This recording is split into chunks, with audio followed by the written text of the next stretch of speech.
아멘. 우리 주님의 말씀입니다.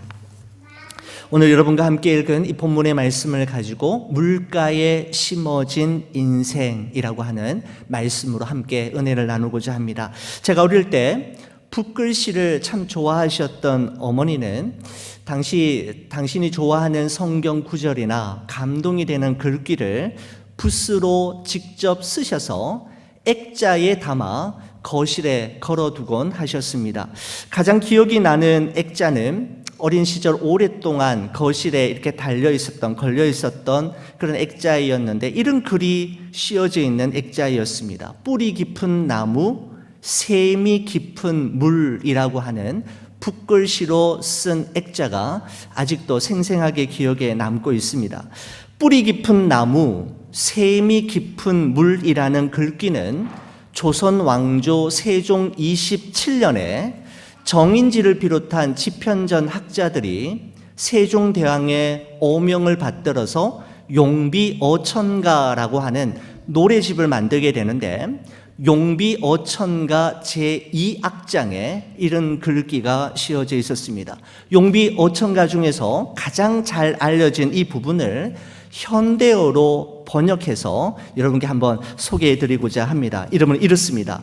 뿌리 깊은 나무는 바람에 흔들리지 않아 꽃이 좋고 열매가 많이 열리며, 샘이 깊은 물은 가뭄에도 끊이지 않아 시내를 이루어 바다로 간다라고 하는 의미가 담겨져 있는 부분입니다. 이런 마치 성경의 잠언이나 전도서의 말씀을 읽는 것 같지 않습니까? 여러분, 요즘 코로나 바이러스의 세계적 대유행 팬데믹으로 인해 매스컴과 SNS를 통해 매일 쏟아지는 소식을 접할 때마다 우리는 한숨을 짓게 되고 두려움과 불안에 휩싸이게 됩니다. 게다가 코비드-19과 관련하여 잘못된 정보들과 민간 요법, 그리고 악성 루머들 역시 빠르게 확산되면서 사회 전반에 걸쳐 불안감이 팽배해져 있음을 우리 모두가 직감하고 있지 않습니까? 이른바 인포데믹 현상이 점점 더 뚜렷하게 나타나고 있는 추세입니다. 여러분, 인포데믹이라고 하는 것은 정보를 의미하는 인포메이션과 전염병이라고 하는 뜻을 가진 에피데믹이라고 하는 두 단어가 만들어서 이루어진 합성어로서 잘못된 정보, 가짜 뉴스가 인터넷을 통해 급속도로 퍼져나가는 현상을 일컬어서 인포데믹이라고 하는 신조어가 만들어졌습니다. 이로 말미암아 사람들은 정말 무엇이 진짜인지, 무엇이 정말 가짜인지를 분별할 수 있는 능력을 상실한 채 두려움과 공포는 점점 더 깊어가며 무기력한 삶을 살아가는 경우가 참 많은 것을 보게 됩니다. 마치 쓰나미에 의해 땅 위의 모든 것들이 휩쓸려 어지럽게 떠내려가는 것과 같은 이때에 우리는 뿌리 깊은 나무처럼 세찬 비바람에도 흔들리지 아니하고 샘이 깊은 물처럼 더위와 가뭄을 묵묵히 견뎌내고 버텨내는 묵직하고 존재감 있는 인생을 살아가고 싶은 마음이 들 때가 여러분 얼마나 많습니까? 이런 말이 있지요. 삶은 주어지는 것이지만 인생은 만들어가는 것입니다 라고 하는 글귀를 어느 책에서 본 적이 있습니다. 그렇습니다. 이 세상의 모든 사람들에게 동일하게 주어진 삶이지만 내게 주어진 그 삶을 어떻게 살아갈 것인가, 어떻게 빚어갈 것이냐에 따라 우리가 만들어가는 인생의 모습도 저마다 모두 다를 것입니다. 오늘 여러분과 함께 읽은 이 본문의 말씀에는 이 세상을 살아가는 두 종류의 인생이 있음을 성경이 우리에게 말씀하고 있습니다. 6절에서는 사막의 떨기나무 같은 인생이 있다라고 말씀하고 있고, 8절에서는 물가에 심어진 나무와 같은 인생이 있음을 우리에게 말씀하고 있습니다. 오늘 이 말씀을 여러분과 함께 나누면서 나는 요즘 나의 삶을 어떻게 살아가고 있는지, 나는 앞으로 나의 남은 삶을 하나님 앞에서 어떤 인생으로 만들어 갈 것인지를 말씀을 통해 결단하고 또 우리 자신에게 적용하는 그런 시간을 가져보려고 합니다. 자, 여러분, 5절 말씀은 사막의 떨기나무 같은 사람이 어떤 사람인지를 우리에게 말씀해 주고 있는데, 여러분 같이 한번 읽어볼까요? 여러분 성경책을 펴셔서 우리 같이 한번 읽어보도록 하겠습니다. 5절 말씀입니다. 여호와께서 이와 같이 말씀하시니라. 무릇 사람을 믿으며 육신으로 그의 힘을 삼고 마음이 여호와에게서 떠난 그 사람은 저주를 받을 것이라. 이렇게 하면서 이어서 6절에 보면 그는 사막의 떨기나무 같아서라고 말씀하고 있습니다. 사막의 떨기나무 같은 사람은 하나님이 아닌 사람을 믿으며 하나님의 도우심이 아닌 자기 자신의 힘과 자신이 가진 것을 의지하고 신뢰하며 살아가는 사람입니다. 그 결과 그 사람의 마음은 하나님에게서 멀리 떨어져 있을 수밖에 없고, 하나님이 없어도 얼마든지 자기 힘으로 살아갈 수 있다라고 하는 착각 속에 살아가는 사람들입니다. 여러분, 일본이 낳은 저명한 기독교 사상가 중에 우찌무라 간조라고 하는 분이 있는데, 그분이 이런 말을 하셨습니다. 한번 들어보시겠습니다. 내가 아직도 약한 것은 내가 아직도 너무 강하기 때문이다 라는 말입니다. 여러분 다시 한번 들어보시겠습니까? 내가 아직도 약한 것은 내가 아직도 너무 강하기 때문이다. 여러분, 역설적인 표현이지만 생각하면 할수록 깊이가 있고 100% 공감이 되는 표현인 것 같습니다. 세상은 힘을 숭상하고 힘이 진리이므로 더욱더 강해져야 한다라고 말하지만, 우리의 진짜 문제는 약함에 있는 것이 아니라 너무 강함에 있습니다.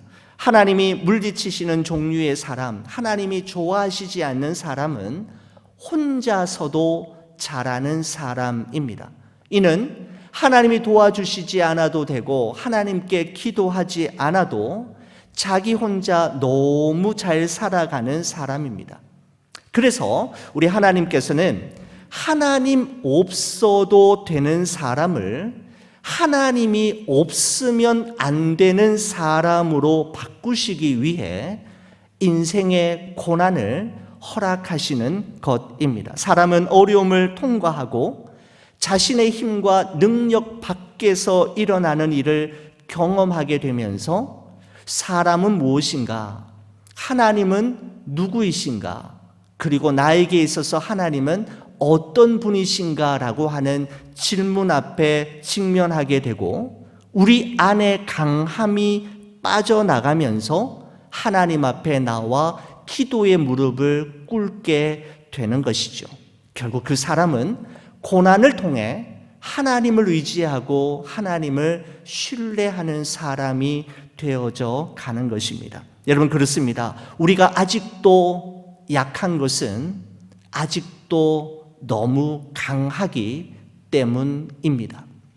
여러분, 이외에 반해서 7절 말씀에 보면은 또 다른 종류의 사람이 있죠. 물가에 심어진 나무와 같은 사람이 있다라고 하는데, 어떤 사람인지 오늘 본문은 7절에 이렇게 설명하고 있습니다. 같이 한번 읽어보겠습니다. 그러나 무릇 여호와를 의지하며 여호와를 의뢰하는 그 사람은 복을 받을 것이라. 그러면서 8절 말씀에 보면 그는 물가에 심은 나무가 그 뿌리를 강변에 뻗치고 라고 말씀하고 있습니다.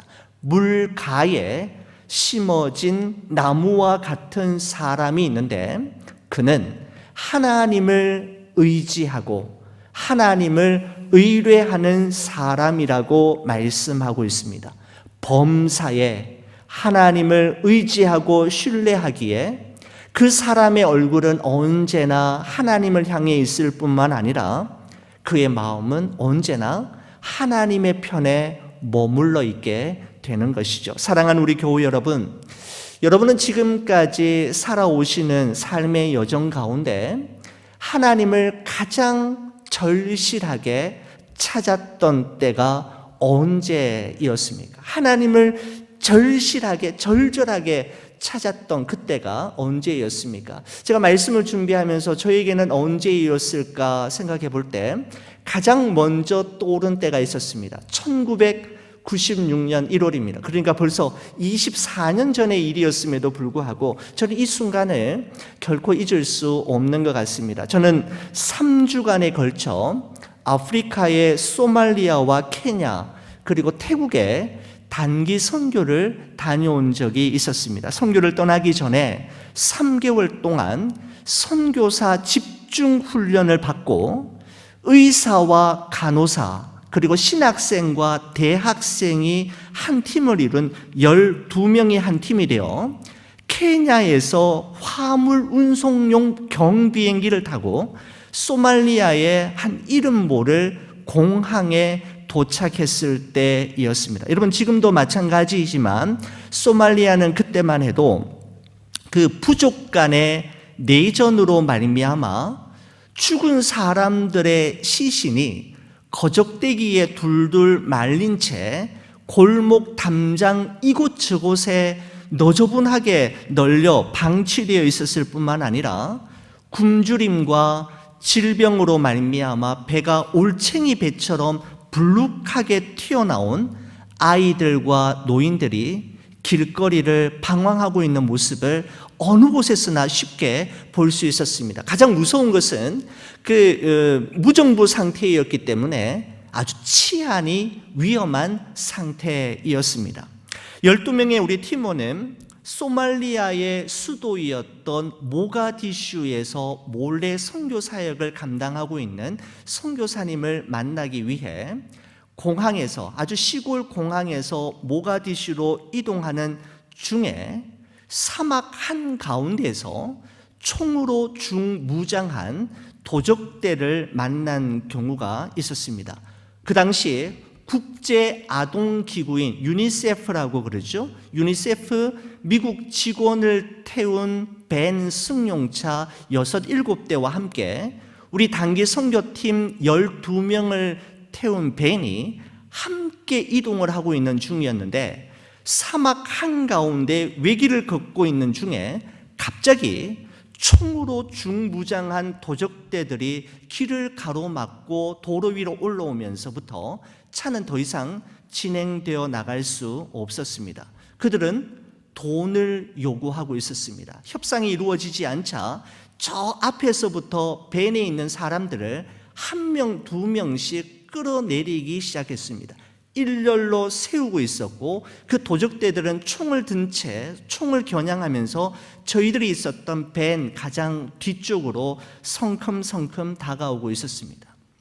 지금 생각해보면 정말 까마득하고 정말 너무너무 힘들었던 절체절명의 순간이었던 것 같습니다. 여러분, 그런데 그 절체절명의 순간에 전부 다 그 밴 안에서 고개를 숙이고 숨을 죽이고 있는 그때, 도적대들은 총을 들고 다가오는 그때 누가 이 찬양을 시작했는지는 아직도 모르지만 누군가의 입에서 첫 소절이 시작되었고 그곳에 있었던 사람, 그 밴 안에 있었던 12명은 함께 이 찬양을 부르기 시작했습니다. 이런 찬양이었습니다. 하나님의 사랑을 사모하는 자, 하나님의 평안을 바라보는 자, 너의 모든 것 창조하신 우리 주님이 너를 얼마나 사랑하시는지, 하나님께 찬양과 경배하는 자, 하나님의 선하심을 닮아가는 자, 너의 모든 것 창조하신 우리 주님이 너를 자녀 삼으셨네. 하나님 사랑의 눈으로 너를 어느 때나 바라보시고 하나님 인자한 귀로서 언제나 너에게 기울이시니 어두움에 밝은 빛을 비춰주시고 너의 작은 신음에도 응답하시니 너는 어느 곳에 있든지 주를 향하고 주만 바라볼지라 라고 하는 찬양이었습니다. 저는 그때 처음으로 이 찬양을 들었고, 선교가 나머지 진행되는 21일 동안 저뿐만 아니라 12명의 우리 선교 대원들의 입술 속에서는 이 찬양이 끊임없이 이어지고 불러졌던 것을 기억하고 있습니다. 두려움과 공포로 빽빽하게 충만했던 좁은 깡통 밴 안에 이 찬양이 울려 퍼지는 순간, 정말 저는 지금까지 경험하지 못했던 하늘로부터 내려오는 절대 평안과 담대함이 그 안에 충만해지는 것을 경험할 수 있었습니다. 잠시 후에 도적대와의 협상이 정말 하나님의 극적인 개입하심으로 이루어지게 되면서 그 차는 다시 한번 길이 뚫리게 되었고 무사히 통과하여 그 광야를 빠져나올 수 있었던 것입니다. 저는 이 사건과 그 이후로부터 이루어진 21일간의 단기 선교 여정을 통해서 제 인생의 터닝 포인트가 이루어지게 되었습니다. 한국에 귀국하자마자 곧바로 신학교의 문을 두드리게 되었고 여기까지 오게 되었는데, 지금도 힘들 때마다, 제 스스로 절박한 심정이 들 때마다, 절박할 때마다 그 좁은 깡통 밴 안에서 불렀던 그 찬양을 통해 넘어졌다가도 다시 일어나는 경우들이 얼마나 많았는지 모릅니다. 하나님을 의지하고 하나님을 신뢰하는 자에게 베풀어 주시는 절대 평안과 담대함, 바로 이 험난한 세상을 이겨내는 에너지, 힘이 아니겠습니까? 예수님께서는 마태복음 6장 31절에서 34절에 이렇게 말씀하신 적이 있습니다. 그러므로 염려하여 이르기를 무엇을 먹을까, 무엇을 마실까, 무엇을 입을까 하지 말라. 이는 다 이방인들이 구하는 것이라. 너희 하늘 아버지께서 이 모든 것이 너희에게 있어야 할 줄을 아시느니라. 그런즉 너희는 먼저 그의 나라와 그의 의를 구하라. 그리하면 이 모든 것을 너희에게 더하시리라. 그러므로 내일을 위하여 염려하지 말라. 내일 일은 내일이 염려할 것이요 한날의 괴로움은 그날로 족하니라 라고 말씀하신 적이 있습니다.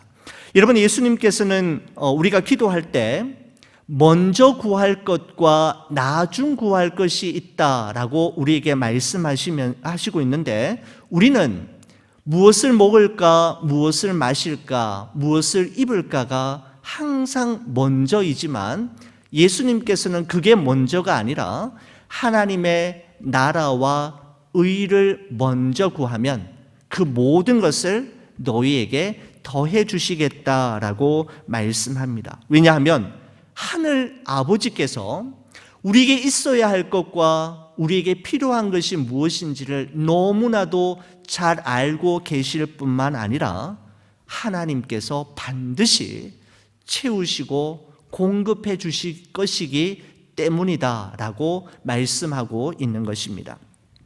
여러분, 제가 지난 주간에 복음 방송을 들으면서 이렇게 운전을 하고 있는데 그 아나운서를 통해서 이런 글을 하나 들려주시는 것을 보면서 또 인터넷으로도 찾아보고 또 방송을 참고하면서 한번 준비해 보았습니다. 제목이 이것이었습니다. 걱정하려거든 이 두 가지만 걱정하라라는 글이었는데, 혹시 여러분도 들어보신 적이 있는지 모르겠습니다. 한번 들어보십시오. 이렇습니다. 너무 걱정하지 마라. 걱정할 거면 이 두 가지만 걱정하라. 지금 몸이 많이 아픈가? 그렇지 않은가? 그렇지 않다면 걱정하지 말라. 그러나 몸이 많이 아프다면 이 두 가지를 걱정하라. 이것은 치유되는 병인가? 아니면 그렇지 못한 병인가? 회복되는 병이면 역시 걱정하지 말라. 그러나 쉽게 회복되지 않는 병이면 또 두 가지만 걱정하라. 생사가 오가는 병인가? 아니면 그렇지 않은 병인가? 그렇지 않다면 역시 걱정하지 말라. 그러나 만약 생사가 오가는 병이라면 또 두 가지만 걱정하라. 천국에 이르게 될 것인가 아니면 지옥에 이르게 될 것인가. 천국에 이를 확신이 있다면 역시 걱정하지 마라. 그러나 지옥에 이를 것 같다면 심각하게 고민하라. 질병보다 더 끔찍한 형벌이 따를 것이니. 그리고 마지막 두 가지를 더 걱정하라. 나는 참 신앙을 가진 그리스도인인가 아니면 교회만 출석하면서 그리스도인이라고 착각하며 살았던 종교인인가 라고 하는 글이었습니다. 운전을 하면서 이걸 들으면서 이렇게 가는데 차를 바로 세워놓고 이 문장을 우리 성도님들과 함께 나누고 싶어서 여러분 준비하였습니다. 여러분 참 우리에게 많은 것을 생각나게 하는 여러분 글이지 않습니까? 여러분 그렇습니다. 정말 걱정해야 할 것은 내가 정말 예수님을 믿는 그리스도인인가? 우리가 정말 걱정하고 염려할 것은 내가 정말 하나님을 의지하고 신뢰하고 있는가입니다. 우리가 오늘을 염려하고 내일을 걱정하는 것은 하나님을 온전히 의지하지 못하고 신뢰하고 있지 못하기 때문입니다. 오늘 여러분과 함께 나누고 있는 이 예레미야 17장의 말씀도 인생은 그가 의지하는 대상이 무엇이냐에 따라 두 종류의 인생으로 나뉘어진다라고 우리에게 말씀해 주고 있지 않습니까? 사람을 믿고 자기 힘을 믿고 그 마음이 여호와에게서 떠난 인생과 하나님을 의지하고 하나님을 의뢰하는 인생 말입니다.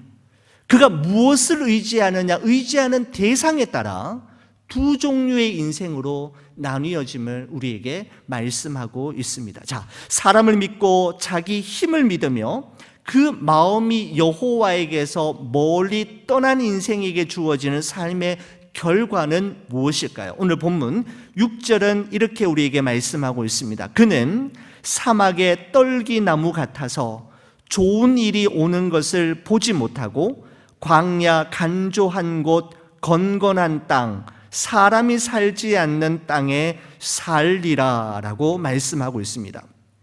여러분, 좋은 일이 오는 것을 보지 못한다라는 것은 앞으로 형편이 좋아질 여지가 없다라는 것입니다. 점점 더 나빠지면 나빠졌지 좋아질 여지가 없음을 이야기합니다.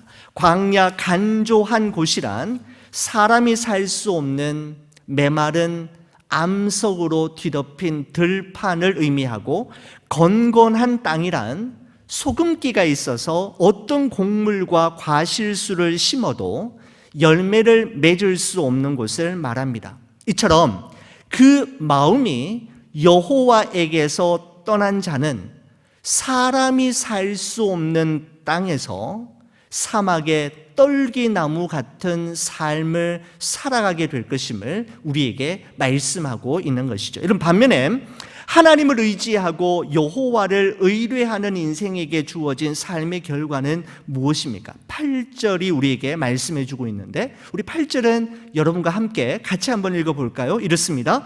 그는 물가에 심어진 나무가 그 뿌리를 강변에 뻗치고 더위가 올지라도 두려워하지 아니하며 그 잎이 청청하며 가무는 해에도 걱정이 없고 결실이 그치지 아니함 같으리라. 아멘. 그렇습니다. 여러분, 사막은 자기 힘과 자기가 가진 것, 그리고 사람을 의지하는 자에게 주어지는 땅이라면, 물가는 하나님을 의지하고 하나님만 의뢰하는 자에게 허락된 땅입니다. 성경은 축복과 저주가 그 사람이 타고난 운명에 의해 결정되는 것이 아니라 그 사람이 누구를 의지하며 사는가, 누구를 신뢰하며 사는가에 달려 있음을 우리에게 분명하게 말씀하고 있는 것입니다. 여러분, 시편 1편에서는 복 있는 사람을 시냇가에 심은 나무에 악인을 바람에 나는 겨에 비유했다면 예레미야 17장에서는 축복의 사람을 물가에 심어진 나무에, 그리고 저주의 사람을 사막의 떨기나무에 비유하고 있는 것을 볼 수가 있습니다. 사랑하는 우리 교회 여러분, 코로나 바이러스로 말미암아 두려움과 불안이 팽배해진 이 세상 속에 살아가지만 더위가 올지라도 가무는 해에도 그 잎이 청청하며 그 결실이 그치지 않는 삶, 하나님을 의지하며 하나님을 신뢰함으로 시냇가에 심은 나무처럼, 물가에 심어진 나무처럼 복 있는 사람으로, 축복의 사람으로 살아가시는 우리 좋은 비전교회 모든 성도님들 되시기를 우리 주의 이름으로 간절히 축원을 드립니다. 우리 함께 기도하시겠습니다.